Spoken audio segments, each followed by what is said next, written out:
Well, we'll get to lots of college basketball highlights in just a second. But first, the South Dakota State football team got a much-needed week off last week with that first-round bye in the FCS playoffs.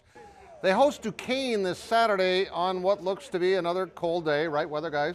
Yeah, it's going to be cold, so dress warm. But it's another home game for the Jacks, who are unbeaten on their home field. Players and coaches are thrilled to have at least one more game in Brookings, especially those guys who might be playing their last game, called seniors. I know we're excited. We love playing here. The record at home is great. The Jack fans are unbelievable, so we love to play in front of them. It's something we're looking forward to. It's going to be a good time. It's definitely a bittersweet feeling, just especially going out on senior night, knowing that, that could have been my last game. Fortunately, it wasn't, because we came out the win and, came away with the top 8 seed. But just thankful for the opportunity again. So, when you have senior day and you think it's potentially your last home game in your stadium, and then you get another one, you're guaranteed another one. I think it's really special. I think it's also very special for our fans who've been so great this year. And we're talking true blue fans in weather like we had for the USD game, and for this playoff game Saturday as well. And who knows, they might even get another home game if they win. We'll see how things go on Saturday. Now, the SDSU women almost beat Baylor last week in basketball. Tonight, the Coyote men tried their luck in Waco. Todd Lee's team on the road, tough road game, taking on the Bears. However, they responded to the challenge early. Look at Logan Power maneuvering for the reverse, and it's 14-7 USD. They led by a point for Todd Lee at halftime. He had to be loving this. Tristan Simpson, second half, splashes a three. It's 50-45. USD is leading under 10 minutes to go. Trey Birch Manning had a great game. 17 points, 14 rebounds. They're up 57-51 with 5 minutes to go, and they didn't score again. Yeah, that basket tied it. This guy, Makai Mason, with a three, and Baylor comes back, scores the last 12 points of the game, and wins it 63-57. In women's hoops, Dave Krause' Augustana team hosting Waldorf at the Elman Center tonight. Abby Hora for three from the corner. Abby had 16 points. Boy, can she shoot. Remember all those free throws she made in a row in high school? It was like 2,000 or something like that. Maybe not that many, but it was a lot. Shelby Selling the straightaway three. She had 17 points for the Vikings.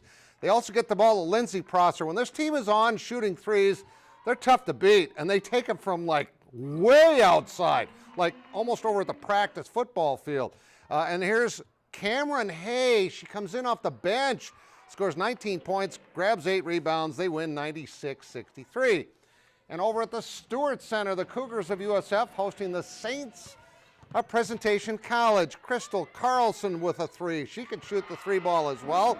She was in double figures with 11 points. Second quarter, the Saints' Allison Cox is going to drive the baseline.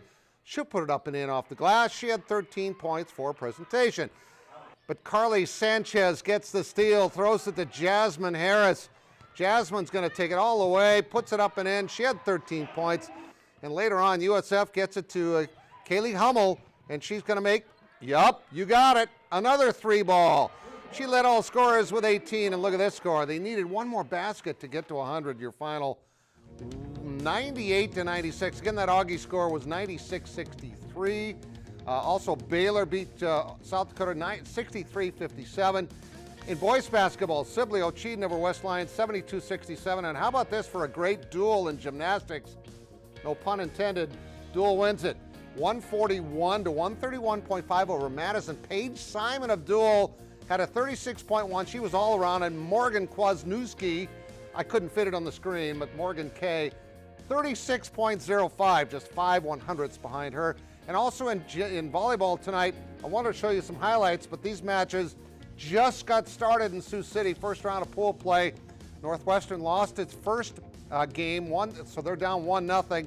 Dort won theirs 25-7. And we'll keep you posted on how they did tomorrow. Now, speaking of volleyball, last year, the USD football team made its first NCAA tournament. This year, the volleyball squad is doing so for USD. And they certainly finished with a flurry after beating Denver on its home floor for the Summit League postseason championship. And they beat the Pioneers, who also got an at-large bid after an undefeated conference season. But the Yotes were certainly the best team when it mattered the most. as they continue to improve throughout this fall.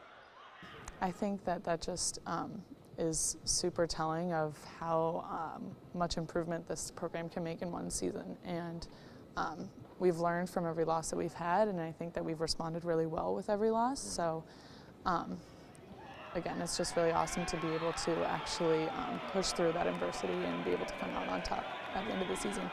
To sweep 8 of our last 9 opponents, throughout the regular season, that said a lot about what this team was doing and what they were accomplishing and how much better they were getting. To know that we're the first team to do it for the University of South Dakota is an incredible feeling, and it's surreal. It'll get real Friday at 6 o'clock in Omaha when they take on the Big East champions from Creighton. Ironically, the Blue Jays are led by O'Gorman grad Taryn Cloth, whose parents both went to, you guessed it, USD. I guarantee you I know who they're cheering for on Friday night, however. And the Wild lost to Arizona 4-3 up at the Excel Center tonight. We'll be right back.